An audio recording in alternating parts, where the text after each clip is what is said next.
Now we're actually still live on YouTube. I don't know what happened in the sounds. Everything's working out right now. Everyone's cool. Yep. All right. So now, Mark, you could open the show. Hey, what's up, everybody?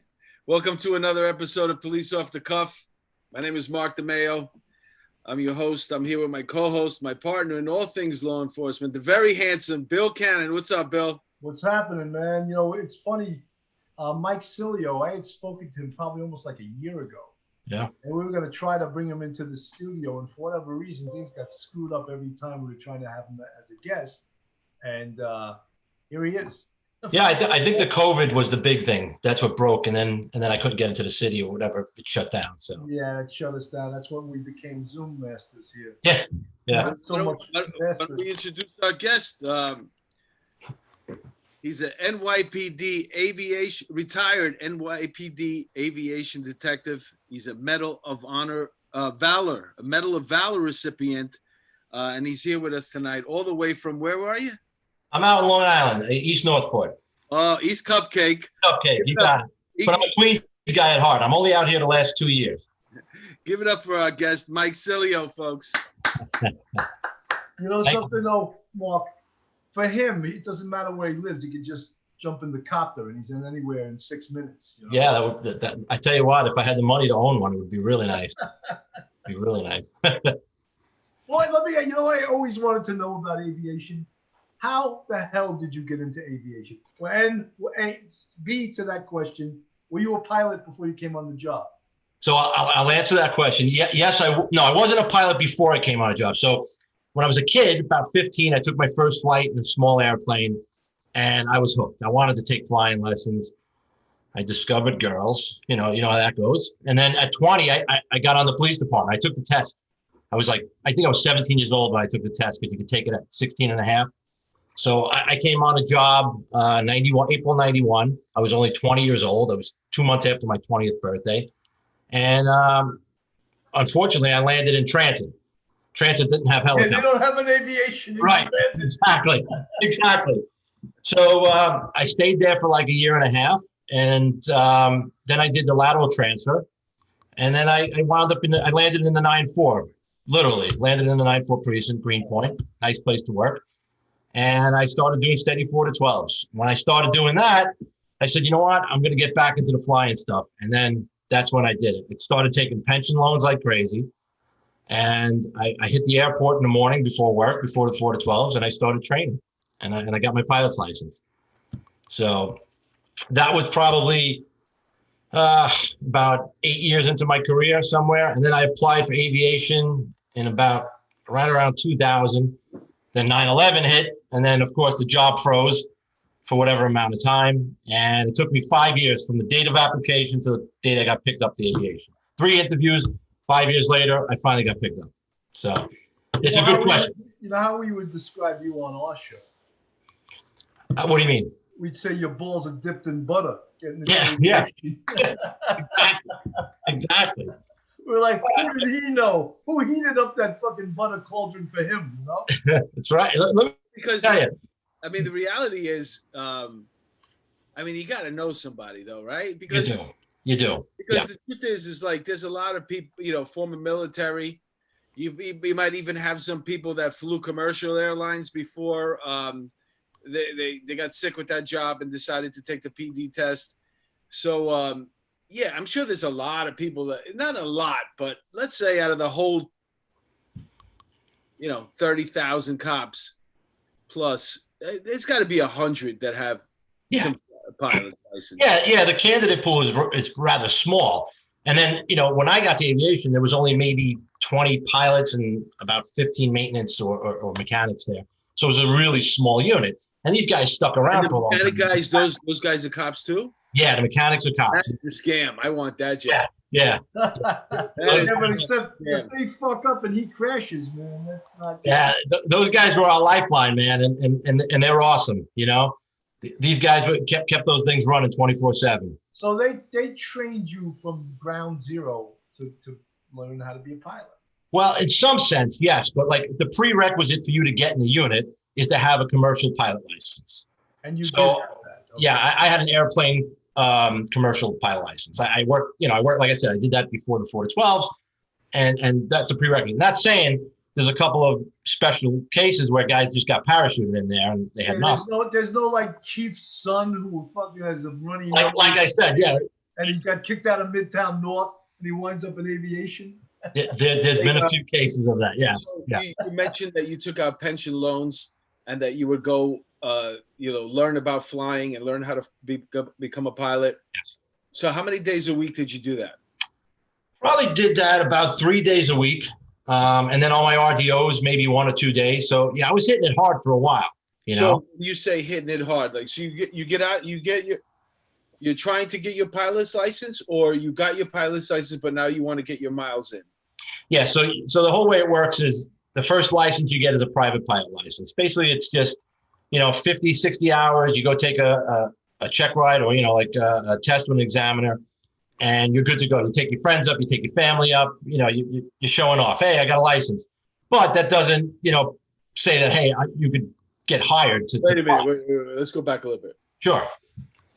You said you got your license, and then you take your friends up and your family up. I'm not coming with you. No offense. I like it, but I'm like, dude. I don't like weekend warrior pilots,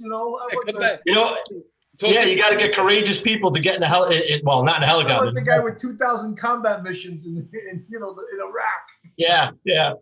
So you build your time. I mean, you do that, you build your time, and then you advance your ratings. Your next rating is the instrument rating, which will, give you certification to fly into the clouds. And then the one beyond that is commercial. By the time you get to your commercial license, you've already got 300 or 400 hours under your belt in flying. So when you say hours, like when you go to the airport and you sign up on a list to get a plane? Yeah. So the flight school that you're training with will also allow you to rent their aircraft. So what are we talking right now? To cost? Yeah, I'm just saying, like, I want to be a pilot. Like, what's it going to cost me to go up 3 times a week in a plane to get my hours in? Right now, from what I understand, I haven't flown an airplane in a while or rented one because, I get paid to fly now. I don't have to pay for flying anymore. But from what I understand, it's about $2.25 an hour right now to run that airplane, to rent one. It may even be more than that. Yeah. $225 to go up with somebody else for an hour. Yeah, that's how much the rental cost of that airplane will be. And you have to get how many hours in? 100 hours in? To roughly, like 70 hours before it depends on how skillful you are and if you're, if you pick up on it fast enough. Some guys, you could do it in 40 hours, which is the minimum. Some guys do it 70, and some of them are do-to-dos, and it takes them to go 150 hours, so. So at $225 an hour, if you got to do 100 hours, we're talking like $88,000. Yeah, I think back when I have no idea what I just said. Yeah, I was invested about 70. You're the worst math. No wonder you were a cop. You can fucking do math for shit. That's why I stayed 27 years. I had to pay off all these pension loans. Oh, wow. Let me ask you something. Who decides when you're ready to take the copter up yourself with a partner? Well, I was a flight instructor there. So when a new guy comes in the door, I don't care how much time you got on a job, and a lot of guys have issues with this. And I got to the unit, I had 14 years on a job. So I was already salty. I was in a sector car. I thought I was a big shot, But now you get into the aviation unit, your first day there, they're like, you're going to pick up meal for everybody. Then, then you're going to go to headquarters, make another run. And you don't care. You're a patrol guy. You're like, oh, the worst day in aviation is the best day on patrol, right? Right. So you get to this unit and you'll do anything. And then, it wears you down after 6 months. And some guys, did you deliver the chief's suits to the cleaners that time? No, I wasn't there. That was Ben Ward. I heard about it. That was a big scandal. A fucking helicopter dropped off his dry cleaning, right? Yeah. But to answer your earlier question, for a guy, by the time a guy gets in the door there, he's doing a bunch of stuff, from washing aircraft, going to get meal for the guys, doing mail runs. Probably takes about 12 months before you're actually sitting in the helicopter flying patrol. Wow. Yeah. And that's not even a licensed pilot. You're on what we would call a TFO status, which is, you're a tactical flight officer. You're basically looking out the window and you're the one who's talking on the radio to the sectors down, or whatever we issue. So wait a minute. What kind of aircrafts do we have, first of all? So because we went right to helicopters. So even though you're getting your pilot's license, you're learning how to fly a helicopter or you're learning how to fly a plane? Yeah, so two separate entities. It's, at the time, we wanted you to come in with a commercial pilot's license. It doesn't matter if it was a helicopter or an airplane. But if you came in with an airplane license, guess what? We're going to train you in our helicopters. And then you got to get certified by the FAA to get a helicopter license.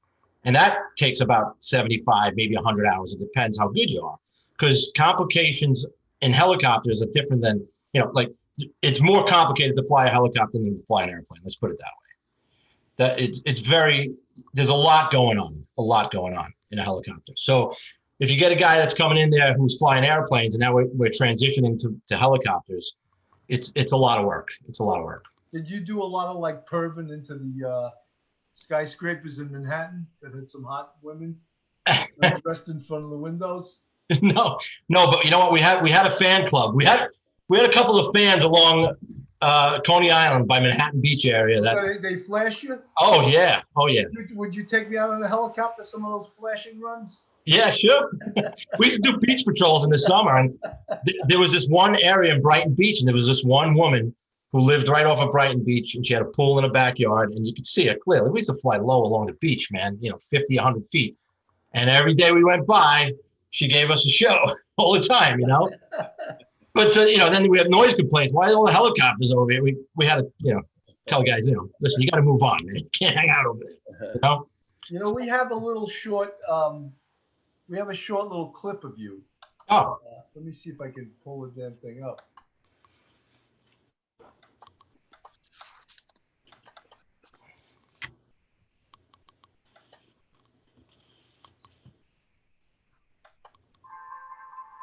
The way we save people's lives is speed. Oh. Technology we have is absolutely. A lot more gray hair there. So we use a helicopter to get to a remote location, hoist somebody out, and bring them to a hospital a lot faster than a vehicle can. From our base and operations in Brooklyn, we can get to the north end of the Bronx in just 5 or 6 minutes. On board those helicopters, we have mapping technology, we have infrared technology, we also have voice. The FLIR, which is the forward-looking infrared, is a camera basically that sees heat. So if a perpetrator is hiding in a field or in a backyard, we can see the body heat coming from that perpetrator. We are actually the sole rescue outfit, probably within the 50-mile radius of New York City. Mark, I'm getting a Woody, man. Missing person in Queens or a perp search in Brooklyn. We have the ability to That's the 112. mission on the fly. The technology that we are utilizing now is far ahead of the equipment that is out there at the current moment. So we are the top of the line when it comes to aviation.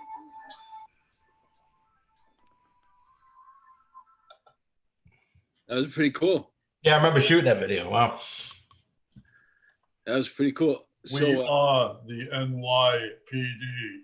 Yeah, remember that? Right? Every promotion ceremony. That's what we need is James Earl Jones coming in. Yeah. You guys have a gunner on the helicopter?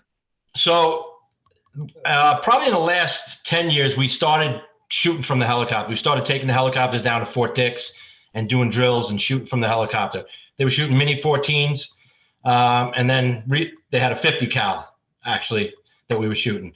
And I can tell you this much, we wear helmets and we hear hearing protection. And I'll never forget the first time somebody shot a 50 cal from the back of the helicopter. The concussion stayed within the aircraft. It scared the shit out of me. It was just so loud. It's unbelievable. But I don't think the job will ever let anybody shoot from a helicopter. I think the intention was for maybe like a mass shooting type of incident.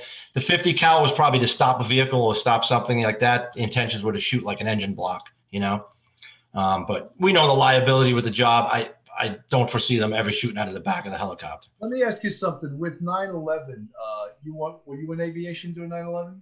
No, I wasn't. I was on a That was before your time, but I had heard that there were pilots above the towers and they could see the building swaying, but there was no chance for a roof rescue. right? I mean, I've seen I knew the guys that actually that were flying that day, 2 guys that I worked with. But there was I've seen the overhead shots. There was so much heat coming off the top of those buildings. You know, these are turbine engines in these helicopters. They're already burning at, a high temperature. Let's say, 2,000 degrees Fahrenheit inside those engines. If you ingest any more hot air, they're going to flame out these engines. They're going to cook them. Right. So you couldn't get near that hot air. These engines need cool air to go through them to keep them cool, So that was the first problem. And then just the stability. You don't know the structural integrity of the pad. Right. There was no way they could get on the roof. Hey, you know how do you shoot women and children? Wow. You got to lead them. That's from Full Metal Jacket. That's right.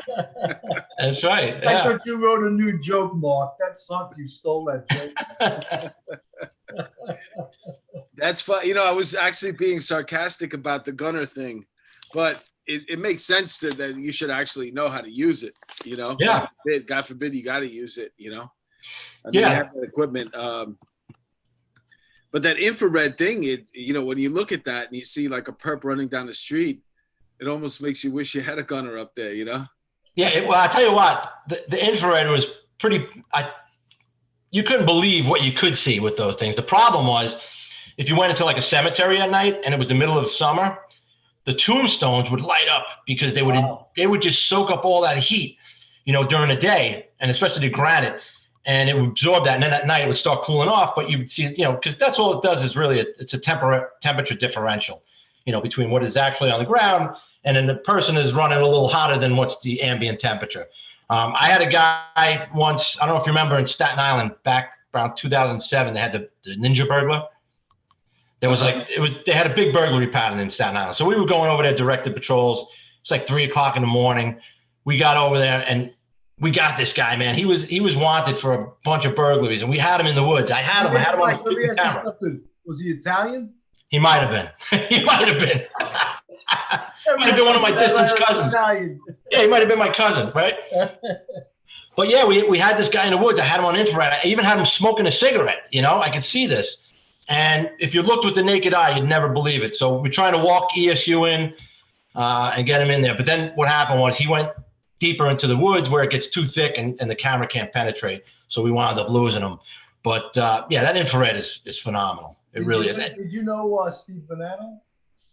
I knew Steve Bonanno was the CO there, or he was a lieutenant there, I'm sorry, before I got there. But I knew of him, yes. Great guy. And I read this, or I saw the story, I think it was on Top Cops, where he actually landed the helicopter in a parking lot, ran into a supermarket, and collared the perp, got him cuffed, and then handed him to the uniform cops and took off. Yeah. And, supposedly your boss was like, "You didn't do what I think you did you?" And he goes, "No." Well, before cell phones, we could probably do a lot more than what we've done in the last couple of years. Cell phones have ruined policing, right? In some sense. Yeah, you know what? Let me ask you a question, because I've said this without any facts on the show in the past, but during the riots, I didn't see one helicopter. Did they use the helicopters during the riots? The ones that just happened?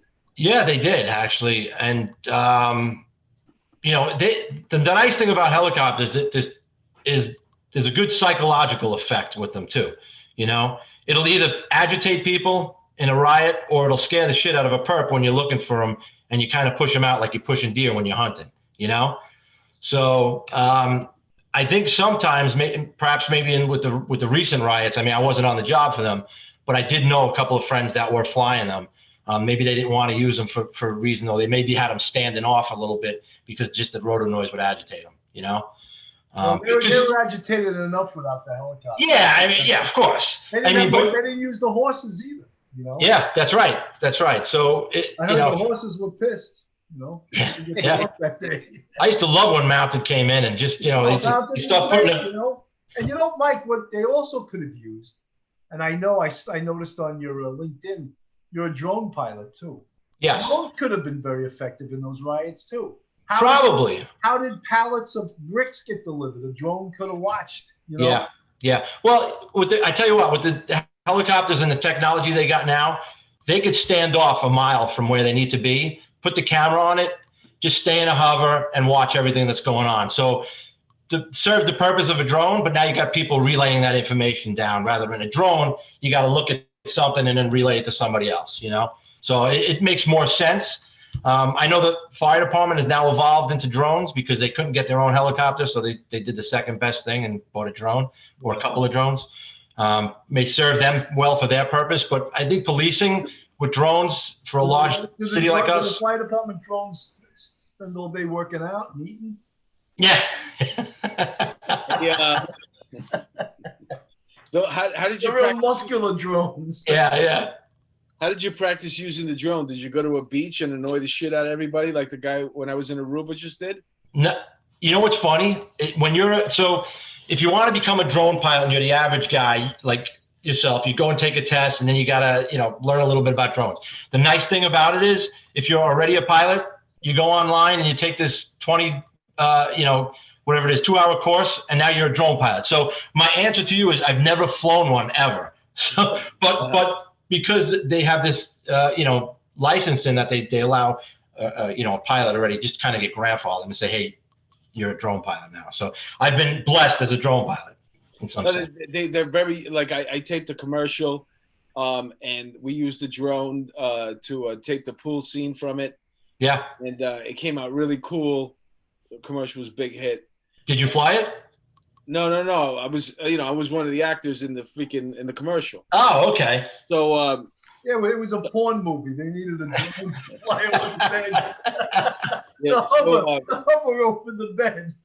So I saw the benefit of it. You know what I'm saying? Sure. But I also see the downside of it, where, like I said, I was in the beach in Aruba, and all of a sudden somebody must have bought this freaking drone from the gift shop, and now they're flying it on the beach, and you hear the waves crashing.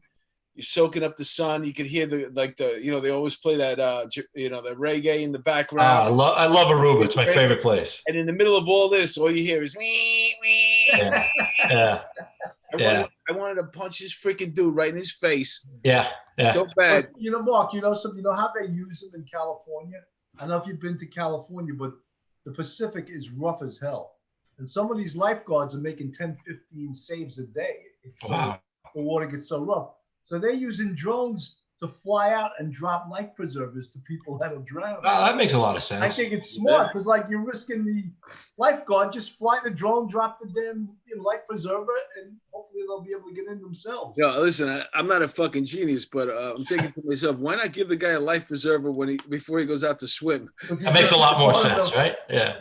People in California, they get in trouble in water that's like 4 foot deep because the current and the undertow, it's scary. And they're from California. Yeah, right. Left wing. Yeah. But it's funny, we in aviation in the summertime, we get like at least 4 or 5 drownings a summer in Rockaways and Orchard Beach, Coney Island, a lot in Coney Island. Yeah. So your base, the base for the helicopters is where we used to go drive over there? Lloyd Bennett Field. Yeah. Yep. All right. So so that's where you would report to every day? Correct. Yes. Yep. And what do? You go in there, you polish the rocket a little bit, the helicopter. He polishes the rotors. The rotors, yeah. Hopefully when they're stopped.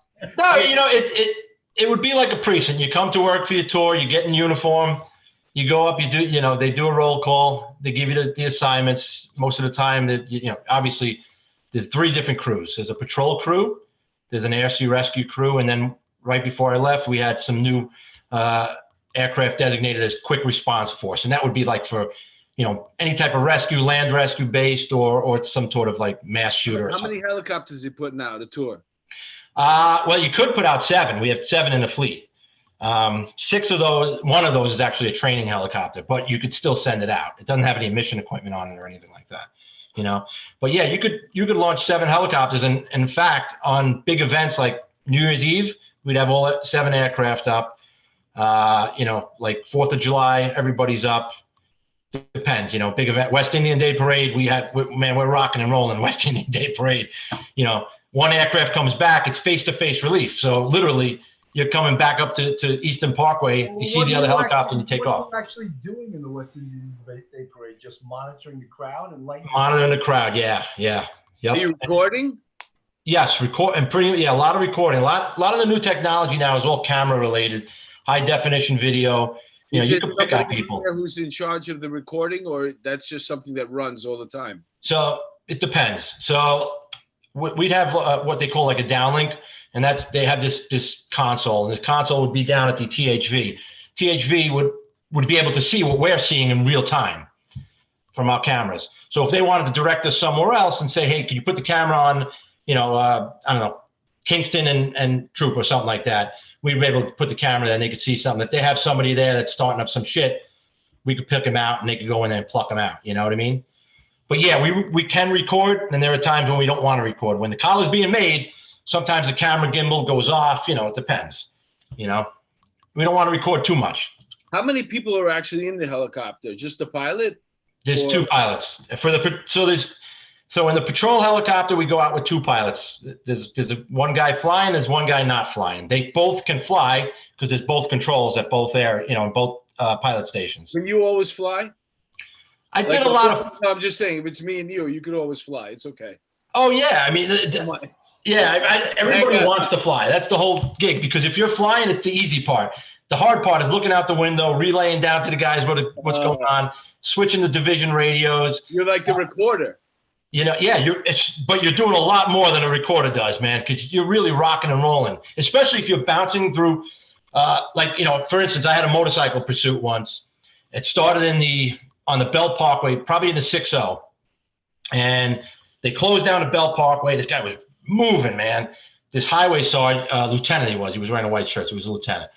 Shuts them down. The motorcyclist pulls up to him, rams the lieutenant, knocks him on his ass. So now, and then he takes off. He's heading towards Queens on the Bell Parkway. So I call it 13 to get everybody going for this guy. And now we're chasing the motorcycle. So now I'm going through the 6-3, the 102, the 7-3, the 7-5, finally wind up in the 7-5. But the hard part is you're trying to relay where this guy is going all the time, you know? And you got to know your streets. You got to know what's out the window as opposed to what's on your map. Right. You know? So the way I could portray it is that we had this big screen. It's a moving map. It's kind of like Google Maps. And you got to figure out where you are in relation to this guy. You know, so you're really like switching to other divisions. It's a lot of work. It's a lot of work when you have something going on. Sounds intense. Yeah. Because you can't just go, yeah, he's running down the street. Right. Because now you're like southbound on Linden Boulevard or something like that. And some guys in the precinct go, which way is southbound? Yeah. You know, somebody would say, hey, head towards the Macy's or something. You know, that's the way I like to do when I was on patrol. Yeah, Don't tell me south, north, east, west. Just give me a direction. Give me some big point, you know, and of interest there that I could point out, you know. And that's the way I used to do it. So let's say one of those situations where you actually help a cop make a collar. Yeah.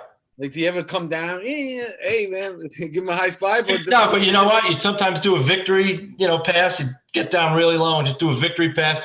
Throw the helicopter on its side so we call it what's blade slaps, and the thing really chops away. It's like pa pa pa pa pa pa pa, and it just buzz off. You know, it's just kind of like a little victory lap. One up for the good guys. And you can hear da, da, da, da, da, yeah, like Blue Thunder. That's Wagner. Oh yeah. Mike, but I know so much of aviation is exciting, but there's also the times when you have to drive some fucking useless politician to Albany or something, right? Yeah, yeah. It happens a lot, right? Now you talk about how you hated that. Yeah, so we used to do a lot of executive transport. I mean, a lot. And when Bloomberg was the mayor, he's a pilot, so he liked using the helicopter. So I flew Bloomberg, I couldn't tell you, a countless amount of times. Luckily, when de Blasio became the mayor, that guy just didn't use the helicopter. And you know what? That was freaking great for us because I'll be honest with you, I think we all have the same feelings about the guy. Yeah. You know, and not only that, when he did use the helicopter, he came with a big entourage. The patrol helicopter only seated 4 people. Right. So he'd sometimes he'd have an entourage of 10 people. We'd be using 3 helicopters to move him from borough to borough, for bullshit. You know, we do an Atlantic Ocean dip and just dip him out the side of the yeah. helicopter. Open a door on him, right? Just Central be advised, we just lost the mayor in a wave. Yeah. But we did a lot of those missions. We moved the police commissioner a lot, obviously. Yeah. One of the most notable ones that I had was when Ramos and Lou got shot that day. Yeah. Yeah, I remember that day. It was a horrible day. I mean, I worked with Lou. oh, did you really? Well, he used to work the station house security at 300 Gold Street, where I used to work, and Okay. he worked in the A4, which was right across the street. So I'd see him every morning. Yeah. Yeah. It's sad. I mean, I remember that day, I was leaving. It was I did a day tour, actually. I was leaving, and then, we're monitoring all the radios. So we heard the 13 come over, the shots fired, MOS shot, and, they started the blood bank. And then we immediately go into action, the aviation unit. It's like, all right, who do we got to move? Where do we got to take them? Where we got to pick them up? What's going on? So we start moving out all the helicopters. I was tasked to pick up Bratton. Bratton was in Boston, Massachusetts. Now, there was a snowstorm coming across like the northeastern United States at that point. So the guy I was with, Seth Levenstein, great guy, another guy, he's still in the unit. He's a flight instructor there as well. But anyway, we had to go out and pick up Bratton. We were supposed to pick him up in Boston. So what we did was we worked it out with the state police that, hey, why don't you start trucking him south, towards us, and we're going to start heading north. And we'll meet in the middle somewhere so we don't have to, contend with this weather. So we happened to get to Providence, Rhode Island. And as soon as we landed at the airport right there, I saw the Rhode Island State Police pull up, and here comes Bratton, and now we have to shut the helicopter down because I got to fill up the fuel to get all the way back home. Pack that helicopter. Yeah. So we get him on board, and now it's an hour and a half flight back to the city, and now we're hitting snow squalls. So that was an interesting flight, but we got him back. I wound up landing in like a parking lot or some sort of football field in the 7-9, Does he have a flask on him or something? What is he doing up there? Please tell me he's got a flask. I don't know. Please tell me he's smoking butts like crazy. Yeah, no. What was the scariest weather you ever flew through? Scariest weather? No, scariest. Scariest. Where you were actually scared as a pilot. Concerned. We like to use the word concerned. If you use scared, nobody ever wants to get concerned. Yeah. So if you use the word scared, nobody ever wants to get on the helicopter with you. So the most concerned I got, I was doing a midnight. This is probably back 2007. And we were up in the Bronx, and, Floyd Bennett Field has a tendency, a lot of guys don't realize it, but you could be calling for aviation. You're up in the north somewhere, and they're like, aviation's down. It's bright sunlight, but Floyd Bennett Field, we get fogged in. We're right off the Atlantic Ocean. So you get that, weather change coming off the water, whether it's warm or cold air, and it generates this fog and it comes over the base. We can't go anywhere, So I'm coming back. I remember one night on the midnight, we just did a job up in the Bronx, and it's probably like 3:00 in the morning. I get right to the base. I'm about 200 feet on final, and I lost the whole base. Gone. So all right, what am I going to do here? So at the time we had single engine helicopters. They weren't instrument certified. So in a sense, you couldn't really fly in the clouds with them in a legal sense. Right. The helicopters were probably capable, but in a legal sense, you couldn't. So, but anyway, lo and behold, I lost the base for a minute. I shit my pants. And finally, I just kept on keeping the descent up. What does that mean when you say you lost the base? So, you got to, when you're landing, you got a specific landing pad that you're landing on, and it's surrounded by lights. So you're looking out the window? You're looking out the window, yeah.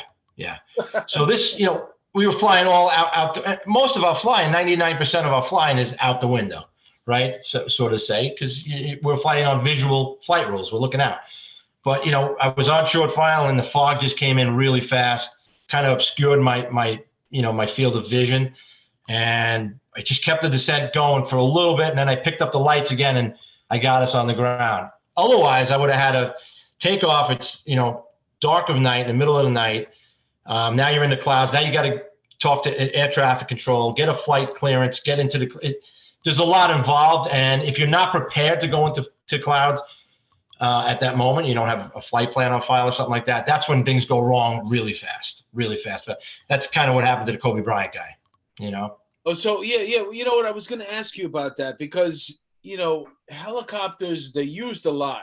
And I don't know the comparison between, regular cars and motor vehicles and how many get into accidents. But we always hear about the helicopter accidents, and some of them are, Yeah. like for example, what you just mentioned, Kobe Bryant. What happened with that? Yeah. So, I mean, an airplane is built to go into the clouds, right, for long distance. You take off, you're on a 3-hour flight or an hour flight, sometimes a 7-hour flight, and they go by instrument flight rules. They get into the clouds. They're legally allowed to go into the clouds, and they file a flight plan. So you're planning on going in the clouds, okay?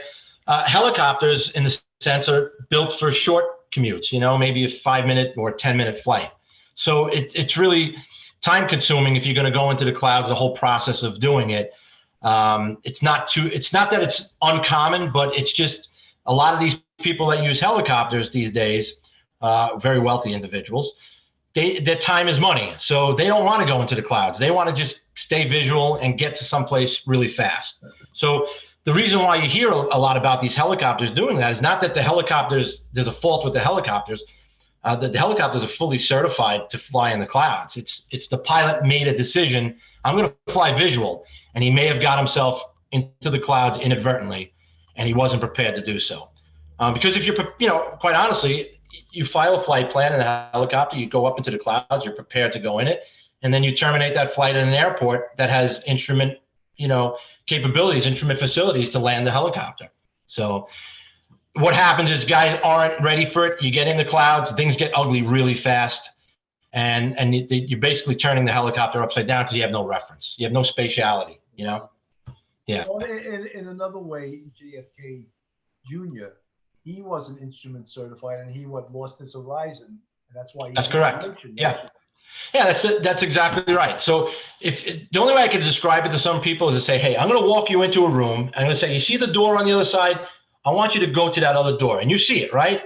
Now I'm going to put a blindfold on you, spin you around 10 times, and say, walk to that door. Can you think you could do it? So now the helicopter. What's even a better thing is to go into the woods and not have a compass. Yes. And everything looks the same, and you won't know how to go out. Right. You don't know which direction to go. Right. So right. Talk about disorientation. You don't know, and that's how Correct. People also they get lost in the woods. Compass on them. Yeah, well, when you go into the clouds, what happens is your inner ear tells you like, "Hey, I'm climbing," but the helicopter's instrumentation is saying, "No, you're descending." And the instincts of somebody and anybody is to trust their own instincts and say, I'm definitely climbing. But the helicopter is showing I'm descending. So, all right, if I'm climbing, I'm gonna push the nose down, but you're actually aggravating the situation. Right. You're essentially becoming a lawn dart at that moment, How about these military missions? Like, for example, going after Osama bin Laden. Right. Or I think there was didn't one of those helicopters hit something, right? Yeah, I'm not too sure about the particulars, but I think there was some sort of concrete wall around this compound, right?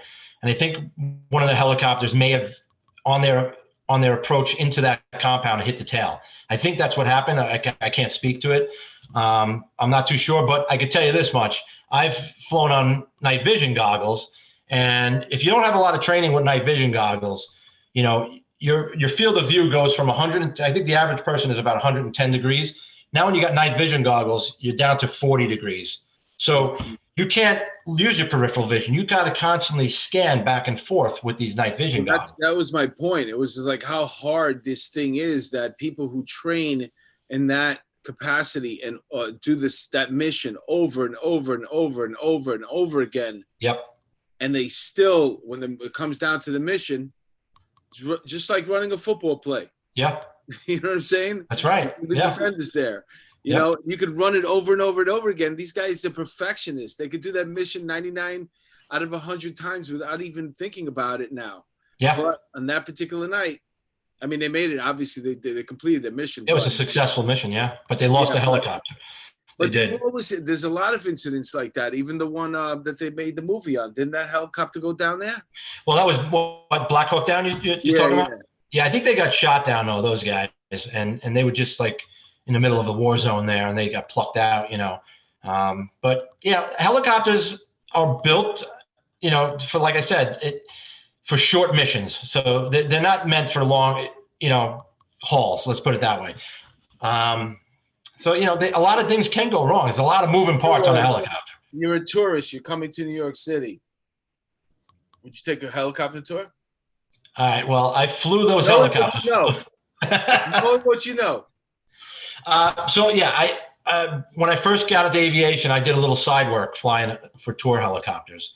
Did I feel comfortable flying that fleet of helicopters for the company that I worked for? I'll put it to you this way: I worked there for 3 days, and I said, you know what? I'm not doing this anymore. I literally did. I mean, the maintenance on the helicopters probably wasn't the best. These things are freaking money mills, man. They're charging these guys $270 for an 8-minute flight. That's my point, because you go away. You go to Seaside Heights, New Jersey, Ocean City, Maryland, and then next thing you know, you're on the boardwalk and you're trusting some Russian girl that just got here a week ago. They gave her a half-hour course. That's right. This fucking slingshot thing, and you and your girlfriend are gonna go. Are you kidding me? So are you speaking from experience? No. I stand there and I watch in awe. Are you really gonna trust like the parasailing and all these other things? Yeah. You don't know how long they make you sign the waiver. Yeah.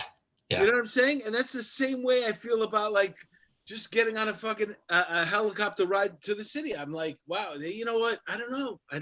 Well, I mean, there are a couple of firms that do the tours out of Manhattan. They've really like cut it in half now with all the sound regulations and noise and stuff like that. But the company that I worked for in particular, I didn't, I had some issues with their maintenance, and I said I'm not going to work here anymore. And not only that, like I said, they're charging a person about $170 for a 10-minute flight. Now I probably flew about 100 people in one day, so that means that firm was making maybe $17,000, $18,000. The pilot wasn't getting any of that. Like really, I mean, compared to what the people were paying and what they're paying the salaries for the pilot, just wasn't worth it. Mike, my wife works in this real ritzy building on the Upper West Side, and two really rich girls, about 17 years old, get on the elevator with her, and one girl goes, "I hate taking the Hampton Jitney out to Montauk." And the other girl looks at her and goes, "Why don't you copter with us?" Oh my goodness! I deal with a lot of those people, though. We have what is it called? The Razor or something that flies out. The Blade. Yeah, Blade does it. It costs like $350. Yeah, I'm not sure what they charge for a seat. I think it might be about $600 one way. Really? Yeah. Is that for round trip? You know what though? I think it's one way. One way? Yeah. If you got money, it's so worth it. Yeah. Listen. No, seriously. Yeah. The difference between taking a half-hour ride out to Montauk or to the Hamptons, and sitting in 3 hours worth of LIE traffic. Oh, yeah. If I had the money, like it's a no-brainer. Right? I'd be like, "Excuse me, pilot, could I get a closer look at 27 seats, please? I want to see those peasants." Yeah, well, I that's what one of my main gig is I fly for some very influential people who own their own helicopter, three partners. And they'll fly from Teterboro to Teterboro, New Jersey, which is right across the Hudson River, to the heliport on 30th Street. It's literally a 4-minute flight. They'll get off their jet there and then they'll go to. But these people, time is money, and they want to move. And I guess, like you said, Mark, if you had the option to do that and not sit in the traffic, it's nice. Oh yeah, I mean $600 if you're a billionaire is Oh yeah, but the people that own their own aircraft, that's a drop in the bucket. It's nothing. I mean, if they own their own helicopter, you got to remember the cost of operating the average helicopter is probably between $1,500 to $2,000 an hour. Look, a lot of people that own these jets, like for example, that guy that he was the lawyer for remember what was it for the girl that supposedly Trump what was it? She was a porn star.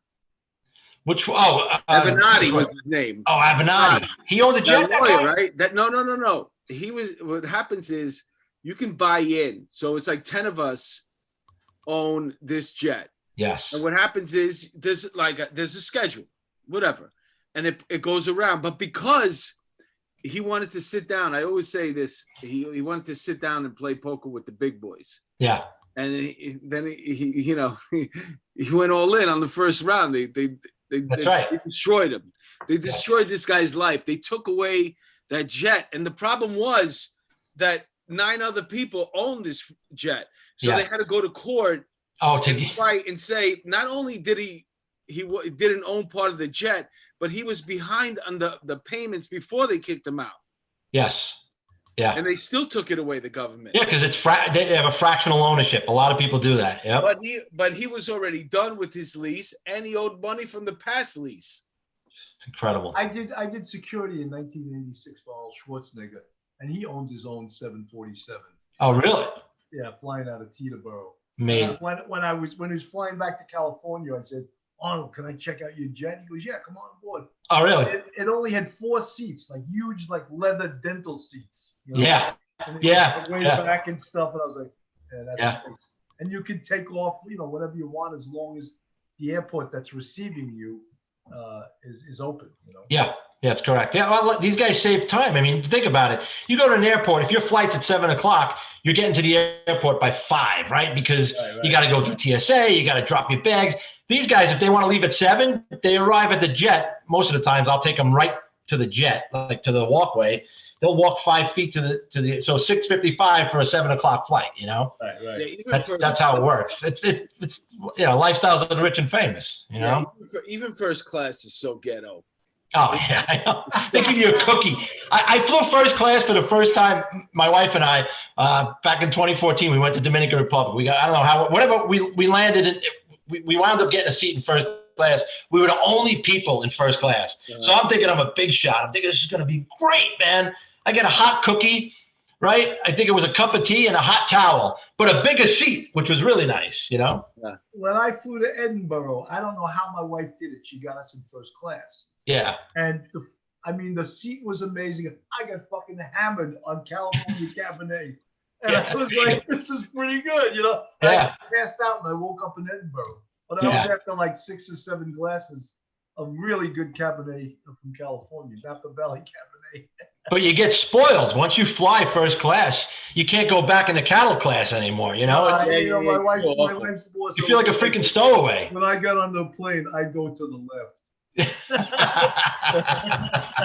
That's the first class cabin. I go deep to the right. Yeah. That's right. That's the way to fly, man. Not for nothing. In a couple of days, you're gonna be able to get on the plane first because you're gonna be a senior citizen. That's right, man. I'm getting any senior citizens here. I'm here. I'm on there. It's funny. I didn't know out on Long Island you go to Jones Beach on the weekends, or no, even during the week you don't have to pay toll. You say I'm a senior citizen; it's free. I was like, oh, shit, I didn't know. Nice. Does that listen? I'm going to be 50 in 2 weeks. Can I get that too, or? No, I think you got to be 62 or over. I got some time then. I'm going to be 64 next week. Wow. Yeah. That's pretty cool, though. It's pretty much highway driving on this body. No, not really. These are rough miles on this body. He's almost like a $6 million man. He got a new hip. Now he's got to get a new shoulder, maybe the other shoulder. Yeah, I'm falling apart, man. I need new parts, Mike, we wanted to ask you also, and I'm sure you love to talk about this because if I had a Medal of Valor, I'd be very proud of it. And you want to tell us about how you became the story behind you receiving the Medal of Valor? Sure. So it's kind of odd, but it was around 2011. I was doing a 4 to 12, and I think the midnight guy, one of the pilots. Mike, this isn't the request for departmental recognition. Yeah, I'm like giving you a whole scenario, right? With total disregard for my safety, I put the helicopter. Yeah, at time, place, and occurrence, right?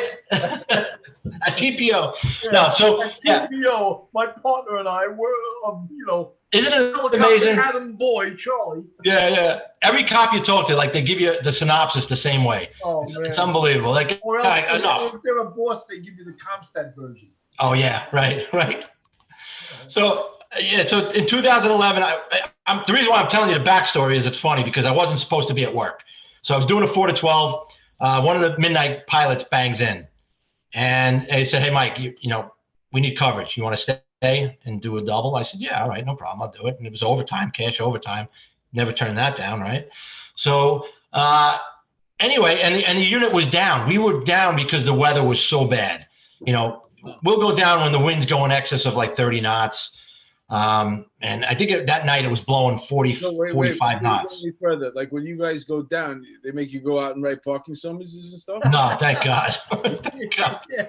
Aviation pilot, I want a book from you this month. Yeah, thank God, man. Oh, no. The helicopters get hangared, and some guys will just plop on the couch and watch a movie or something, or, watch a helicopter or do something else. Yeah. Some of the heavy guys will just go and study, whatever.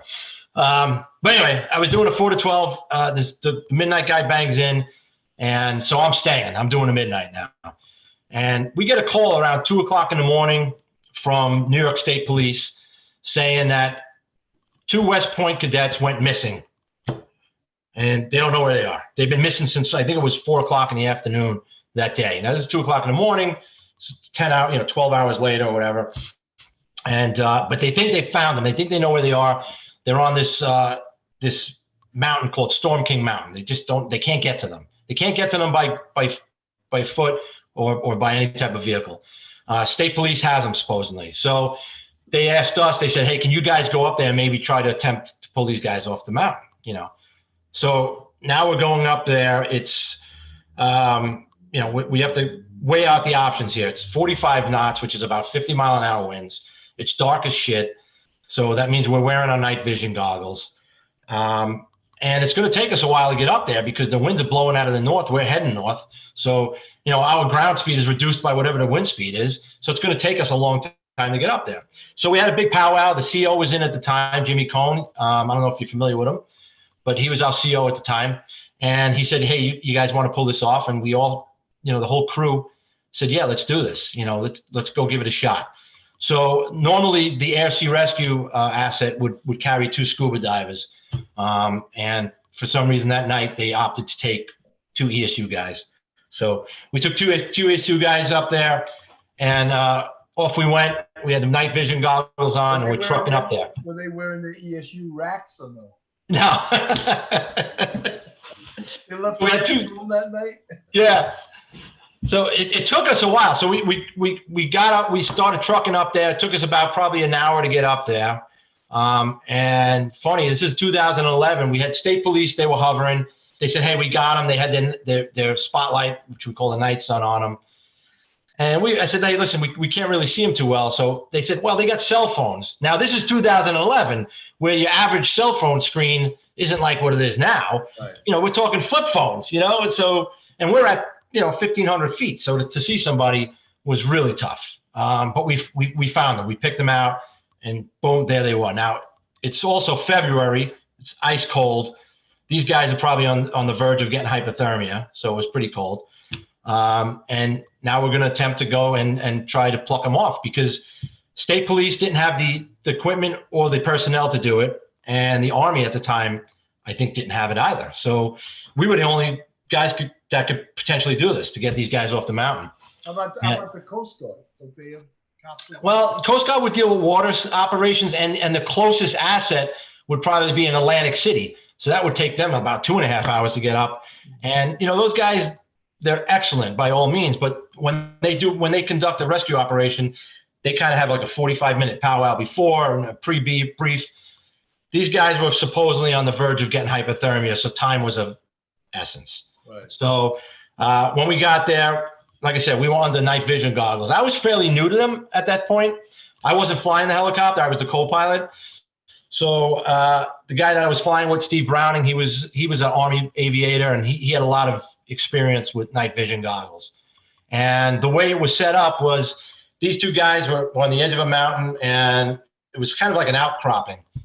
So if you envision, you ever see when a helicopter kind of tucks into a mountain and the blades are really close to the edge, and we drop the line and, the hoist line to pluck somebody off? Well, that's pretty much what it was like. All I remember was us tucking the nose of the helicopter into the side of the mountain, and just watching I could see the tip, they call it the tip path plane of the blades, which is the end of the blade. I could see it spinning.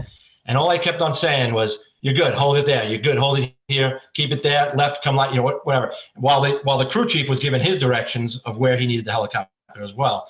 I was just making sure that those blades weren't hitting that mountain. Because if they hit a tree, if they hit anything, any type of brush, we were done. We were toast, So we sent down one guy, ESU guy, down on the hook.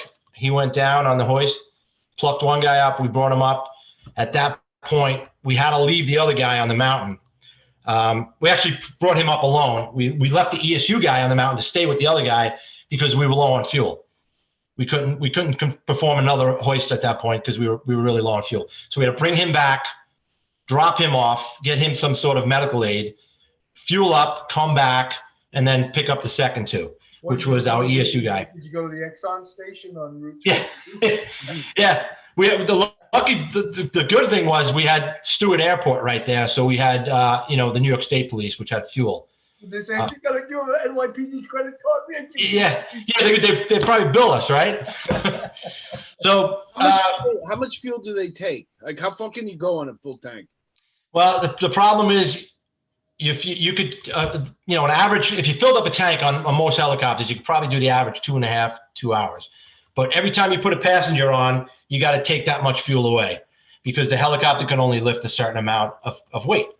So you're limited by weight. So, if you were going to go an hour away, you got to put an hour's worth of fuel and you got to account for passengers. And we had to figure out all of this stuff, so that was the tough thing. We had to fill up the helicopter to get up there, but then we had to make sure that when we got on station, we weren't overweight when we were picking these guys up, or in that sense, we were running out of fuel. So there was a lot of things that went on, but lo and behold, at the end of the day, we were wearing night vision goggles. The winds were blowing about 50 miles an hour, and we got these two West Point cadets off the mountain safely before they got. How'd they get over there? What's that? How'd they get over there? They got lost. They separated from their hike, supposedly. I think they refer to them as plebes. These are the new guys and freshmen. Yeah, they were like freshmen. Yeah, plebes, and they disappeared from their group and they just whatever and they wound up there. So but they were supposedly in the early stages of hypothermia. So it was something. It was an experience. I can tell you that much. We had a good crew though. Wow, a great crew that day. Man. That's a great story. I mean, yeah, I was almost crying. Yeah. But I can tell you this much: it was what I refer to it as the rescue that wouldn't go away because the job ran with it. We got so much media attention. More awards than you. Bill, I couldn't tell you. It got to the point where. Tell me. Well, go slowly. Go slowly. Well, first it started. I can tell you a funny story. Wait. You saved their lives, and then what happened the next day? So I come back. Everybody busts your balls, whatever. I go home, I go to sleep because I did a double. I get up about 2:00 in the afternoon, and at the time I had a BlackBerry, and my BlackBerry's ringing off the hook with my friends. I'm just muting it. I'm like, I'm out, because it had made the news already, and they had my picture on the news, and they had all the crew guys on the news. But my phone rings, and then it's a restricted number. Now we all know as cops and just people in general, I'm not picking up a restricted number, but for some reason I picked up the phone. Hello. Hey, Mike, how you doing? This is Ray Kelly. I go, stop busting my balls, bro. I'm not in the mood for this. I thought it was one of the guys I worked with. No, it was the police commissioner. He's calling my cell phone, So I'm like, how the hell did this guy get my cell phone number? But it was Ray Kelly. And Ray Kelly, you did a great job. We want to honor you. So you got tomorrow at 1 pp, we're going to have this big press conference, a media conference, and whatever else. And then that's when it started, and it never stopped. It was just like I was on a media tour for the next 5 days, Did you get on TV? You got on all the morning shows? Oh, it was everywhere. It made all the major, like New York City news and the local papers. And then it got national. It went national. And who are you with? Like right now, does the department give you somebody to just bring you from place to place? Yeah. You get a guy from DCPI who says, all right, we're going to do channel 2. So now it's like 7:00 in the morning. We're doing channel 2. I went on Greg Kelly, channel 5 with, Roseanne Scotto. And all right, now we're going to channel 11. It's like, when is this going to end? And who is this? You and your partner? The whole crew. Yeah, it was me, the whole, Steve Browning, Fern Almeida, which was the crew chief, great guy. Billy, I forget the name of the other guys that was on the. Oh yeah, Billy Stevens, and then Chris Condon. Guys too? What's that? Did they bring the West Point guys too? No, those guys. So they were embarrassed. They were whole life. We never got to meet those guys, but we had like a conference call. I remember the CO called us in the office, and those guys were on the conference call thanking us. And then like the general from West Point came down and gave us the civilian version of their military award. But yeah, this thing was just like, it blew up in a major proportion. I wound up going to the White House for this top cop ceremony they did. It got some recognition, but it started getting crazy. Yeah. Who was the president at the time? Obama. Yeah. You should have been like the Super Bowl guys that won't go when they win when Trump is there. I'm not going. Yeah. The biggest thing for me was I literally was in the White House and I was in the Lincoln Room and I had to take a leak. So I walked into the restroom and it was right. I literally looked to the right and there was the Oval Office. And I said, while I'm peeing in the urinal, I go, Jesus, you know how many presidents probably peed in this freaking urinal? Amazing.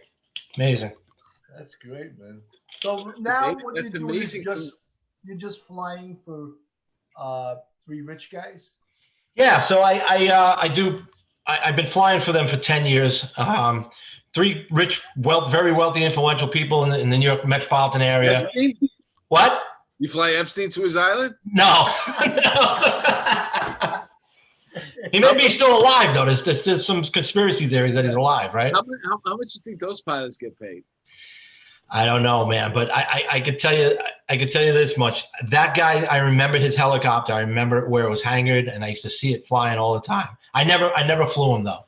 Not in the circle of people that I flew, But yeah, I fly. There's 3 wealthy individuals. They own a helicopter. They're a very influential family in the tri-state area, and they move around wherever they need to go. I fly them with the we have 2 other pilots. What does the helicopter uniform look like? There's the hat with the scrambled eggs on it? Nah, what's funny?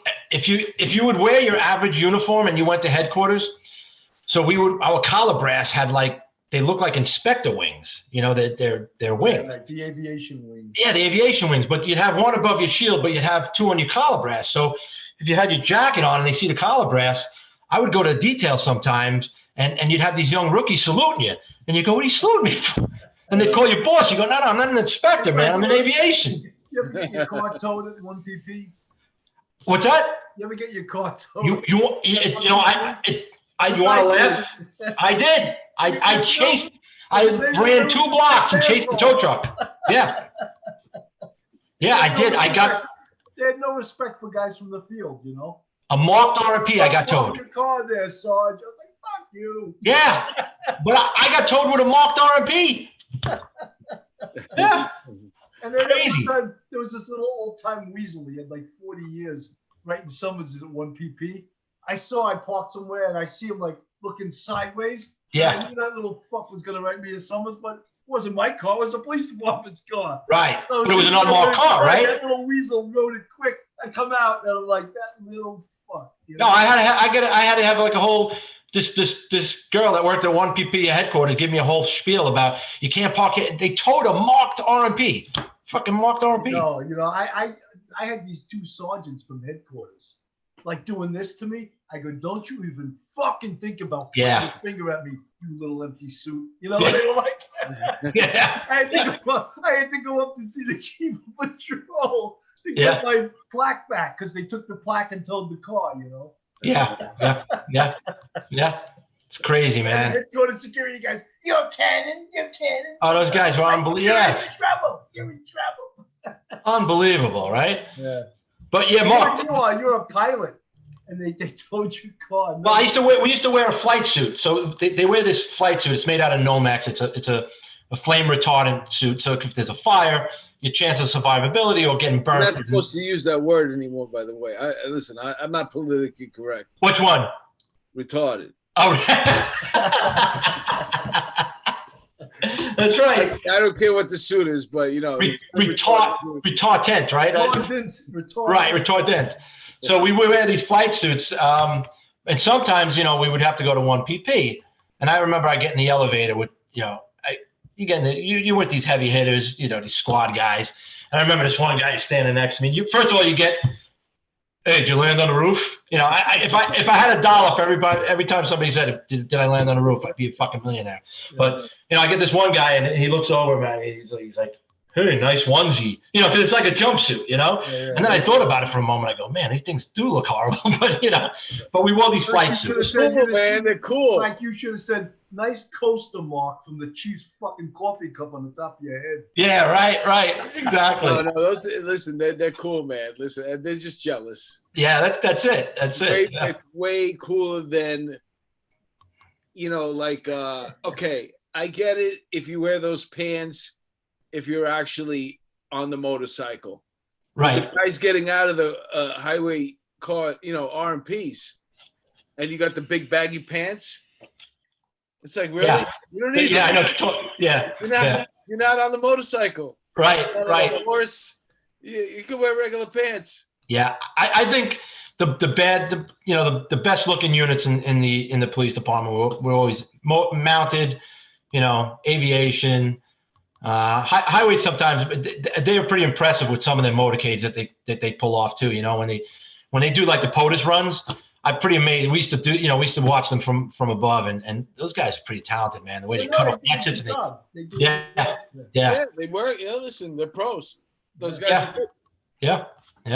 But I'd rather pick on the people that work at 1PP than praise. Oh, I hated going to that building, man. You know, it's because they had like disdain for you because you were out in the field. You know. Yeah. You mean you're not studying to be a chief? You know, like. Yeah. Remember how intimidating EVOC was, and the guys that used to drive it, the course. Yeah. For our listeners that don't know what EVOC is, that is the emergency vehicle. Something. And I forget what it was. You learn how to drive a police car. Emergency vehicle accident course or something like that. Yeah. Yeah, but whatever it is, it was a hard course, especially for like somebody who wasn't used to driving that way or had like some semblance of control. And then you get these guys out there, and they were just banging out in 2 seconds. Yeah. You know, just because they was used to it, but still, you learn how to drive a car really, really good. That's right. Yeah. You know? Yeah. Yeah, we shared a runway with those guys. So they used to be doing the EVOC, and we're doing emergency training. You know, we used to do auto rotations, which was you're essentially shutting the engine off of the helicopter and you're landing it without engine power. So we used to share a runway with these guys, and they'd be doing all their evasive maneuvers while we're coming down with a helicopter, 50 feet over their head. You know, it was kind of crazy, man. When I was in San Diego, they have like the naval training there. And they would do the same thing. They were practicing takeoffs and landings and stall the engine. And try to restart. I was like, holy shit. Yeah, that's what we would do. We do a lot of that training, auto rotative training. Now we don't, with the newer helicopters. So when I first got to the aviation unit in 2005, we had single engine helicopters. And with a single engine helicopter, if you're flying over Manhattan, 2,000 feet, you lose the engine, you're pretty much landing within a half a mile or a mile, and you better land somewhere good that has a good lot of open space. You're not going to be going into like some parking lot. You got to slide a little bit. With the newer helicopters now, we have twin engines. We've changed the fleet. They've evolved, and the safety margin is just that much bigger. So you lose an engine with a twin engine helicopter, you fly away and get to land where you want to land, not where you have to land. Did you ever have an emergency landing? No.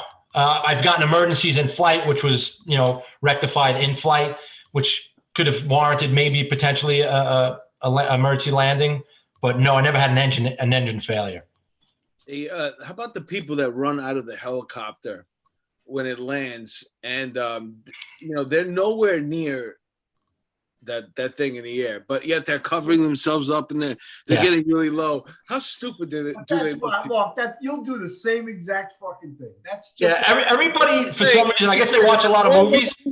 There's a natural thing that you do, but then there's people that are obviously going to go over the top. Yes. What have you seen? Yeah, and you're going to stick your hand up and Fumbles. see if you can touch The good thing is whenever we had passengers on our helicopters, generally we would discharge them and load them with the helicopter not on. You know, it was off. But like when we're moving the mayor or the police commissioner, they had to go in and out while it was running, and we'd have the crew chief telling them, "Hey, just go this way." You know, but everybody has a tendency to cover their head like they're in freaking Magnum PI or something. You know. Uh-huh. The chances of you getting hit with that rotor, those things are sitting 20 feet high. If you walk in front and the rotor blades are tilted down. Yeah, I'm 6'4". Yeah, if you walk in front of the helicopter, sometimes some helicopters have the tendency to have the blades down. That's how Mark got that haircut. 3-year-old, I got peak. I still got peak. I don't want to mess up my hair either. That's why I didn't go into aviation. I always thought about that. Like, yeah, you got to wear a helmet all the time. Yeah, I don't want to mess up the hair. And you should have been a highway motorcycle cop. What for your hair, you know? But you can't. Your first name's not Tony. I used to do that. I go to a detail. I see 6 highway cops in a circle, like in a huddle, talking to each other. I'd go, "Hey, Tony!" And they'd all turn. And the cops would go, "Cannon, you got it." Well, whenever Bill gets to his Tony joke, it's time for us to remind our audience that have enjoyed tonight's show that we also have a Patreon page. If you enjoy what we're producing here, we could definitely use your help. It costs money to do this. We take a lot of time. We have, we have guests, and we have gifts that we have gotten for our Patreon customers, and you could be part of this. In order to join our Patreon, I could show them the mug, but the mug that's not the mug. We're gonna show them now with the writing on it. Yeah, we're gonna show them the mug. We're gonna get them now. They're all coming to you. Our Patreon subscribers, we're getting you a Christmas gift. You're getting a mug. And a free helicopter ride with Mike Sileo. Free helicopter ride. Helicopter. A free helicopter ride for joining our out to the Hamptons with them. There you go. Cheers to our Patreon. Please visit us on the Police Off the Cuff at patreon.com. Check it out. We have 3 tiers. Bill will tell you about them. Our tiers have a sense of humor, all right? And that's TIERS, not TEARS, tier, like levels. The first tier is called the bucket. If you're a cheap fuck that only wants to pay $7 a month to see us, you're called the bucket. You carry that bucket around with you. The second tier costs $9 a month, is Polish My Rack. And there's a picture of my rack on the Patreon site. You can bring your cloth and polish it if you'd like. That's $9 a month. But the premier, $11 a month to see all this unbelievable, what would we call it? It's a show, right? Content. That's all unbelievable content is $11 a month. And that's called Dipped in Butter. If you ever felt to dip them in butter, that's what it feels like to watch our Patreon page. So we're gonna run a deal where if you join up now between now and we got to pick a date, but we'll also send you a mug as well for joining. And Bill has a show a true crime show for our Patreon listeners. It's exclusive. He breaks it down. They're really interesting cases. It's better than any TV show that you'll see. Real cases. The detective that actually handled the case, intimate details. And I have a more laid-back show. I do a one-on-one show with Mark DeMeo. I've had Timmy Hall, a great comedian. He's also a Baltimore police officer.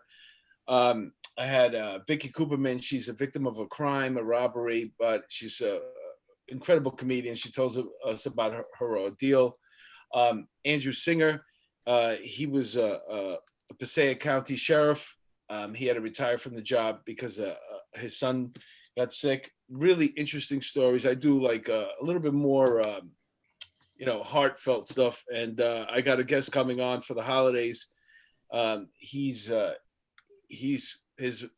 really huge. On Twitter, it's and Instagram, it's Huge Fat Loser. He's an NYPD cop. I love and that. he was really he transformed himself into being very basically obese to being almost like a professional bodybuilder. He looks amazing. and he's going to tell us about how to watch what we're doing over the holidays, so we don't put on all those holidays COVID pounds, extra ones, and about his workout routine, how he got involved in it, what he's doing to help the community and stuff like that. So he's going to be my guest this week. I want to thank our guest today for coming on with us. Those were incredible stories. And Mike, you know, you got to come back on again because I don't think we scratched the surface. Yeah, I got plenty more. You know, plus I want a free fucking helicopter ride. Yeah, we'll talk about that. Absolutely. You know, I would trust you. Mark, I trust him. Mark was talking about Mark DeMeo, one-on-one with Mark DeMeo and myself, Real Crime Stories. I just got the most unbelievable get to come on Real Crime Stories, and it's retired Chief Joseph Herbert, who actually had the Zodiac case. Oh, wow. He's an incredible, incredible cop. We used to talk at the homicide course. Yeah, I'm so looking forward. I never met him in my whole career, and I'm so stoked to interview this guy. That's and great. I'm excited about coming on, which Mark and I are getting a reputation. I don't know for what, but we are actual anchor. We've been doing this short of a year now. Maybe we've been doing it for like 19. More than a year. No, I short of 2 years, I meant to say. But we have over 300,000 people have listened to it on Anchor, which we were trying to improve our numbers. We're trying to actually move this to YouTube, but it's hard to make that transition, you know. And we have Facebook. We probably have another 600,000-700,000 people have listened to us on that. But we're broke. We're coming with the mugs for our listeners. They said we're broke right now, you know. Coming with T-shirts. We're gonna get some hats, and we're gonna keep bringing the great guest. Mike, thanks for coming on with us. We're gonna have you back again. You were a great guest. I can't tell you. Fantastic, we need some round girls like behind us holding up. Yeah, I was thoroughly entertained tonight, man. Those are great stories. You answered one of my questions. I still have more for you. Yeah. So hoping that you'll come back and visit us again. Absolutely. All right. Thanks. Happy holidays. Thank you very much for watching. Family. You too. Merry Christmas. Happy holidays. Merry Christmas. Happy New Year. Take care.